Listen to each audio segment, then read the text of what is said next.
Isa pa ka! Alam po namin kayo nasiyahan samantalang kami nito ay nahihirapan. Uy!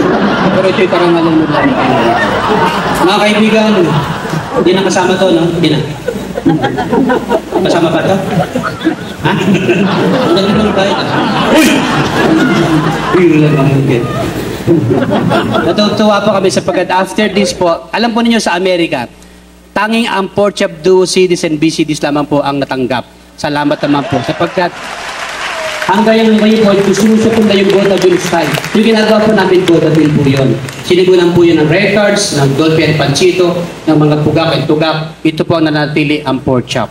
At mananatili po kami hanggat kayo po nariyan at kasama po namin. Thank you. Salamat po.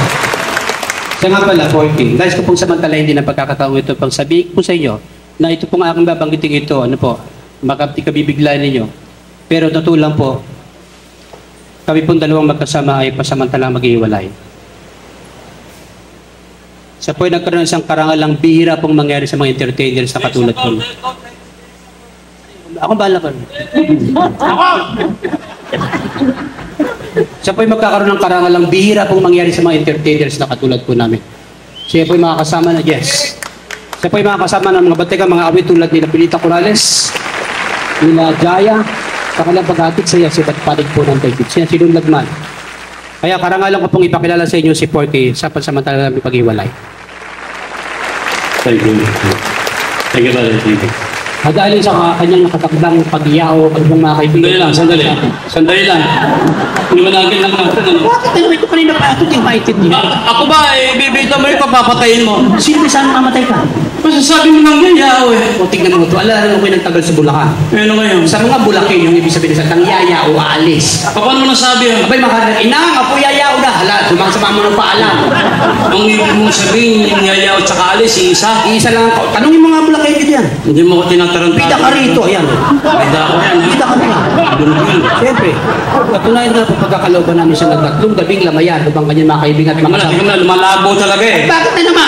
Ano na naman yung tatlong gamin lamayan? Bibigyan ka namin ng salo-salo at tatlong gabing walang matutulog.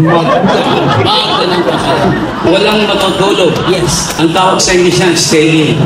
Huwag mong Tagalog masagwa sa Tagalog. Tsaka, bakit tatlong gabi yung party ay mapapagod niya? Dapat isang gabi lang. Lalong hindi ka mapapato. Bakit? Nakahiga ka lang sa gitna eh.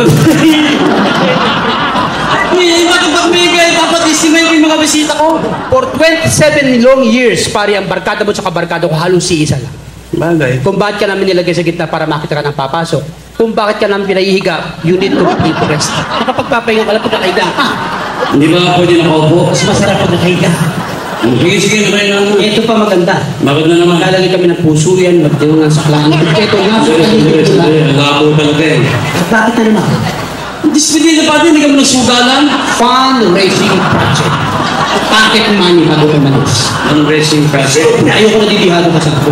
Sige, hindi ka mo nagsugalan. Ito pa maganda. Bakit? Pagkakalobang ka namin isang coaching itim na sasakyan. Anong coaching itin? Nakita mo presidential car, black, minsan limousine pa nga yan para special ka. Katulad sa Malacanang? Siyempre! VIP ha? May kurtina sa paligid yan. Saan yung bukina? Abay, para tanahan yung tapatan, sa produksyon na sa araw. Tinted na ako sa ngayon eh. Opposite mo yung pesa ka na yun. Malaking kotse. Haba. Doon sasakay yung misis ko, try mga anak ko. Hindi, nag-isa ka lang sa loob. Anak-anak ng kotse, mag nag-iisa ako sa loob. Sino ba, Alex? Ako! Paano malalaman ng tao si natin nandun sa kaman ng pamilya mo? Hindi manunukot ng anak ko ron. Alam ko isip, hindi ka manunungkaw. Bakit na May naman? sarili kang driver eh. Yung driver, full uniform. Tapos may sabi mo, papatutong stereo. Yan yun. Para sa yung stereo. Sound tripping, yun si Dakang Platters, BG's Bulgins. Yan ang sa buhay na hinahanap ko. Sa likuran ko kasunod mo nag-iiyak. Bakit sila nag-iiyakan? Halimut ako ng kontrata mo sa ako. Pati nga bumili ko. Kasi hindi na ko. No, namimiss niyo ko? Ganyan ang aming trabaho. Oh, Rapsa. Ito pa maganda. Maganda namin doon sa simbahan.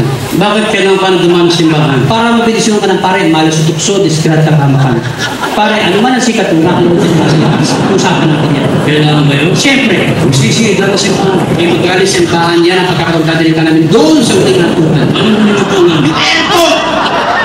Tinagdaanak mo na naman eh. Huling pagkita, huling pagkasama, huling natutunan. Napansin mga krus doon? Walang po sa airport. Yung butut ng aeroplano.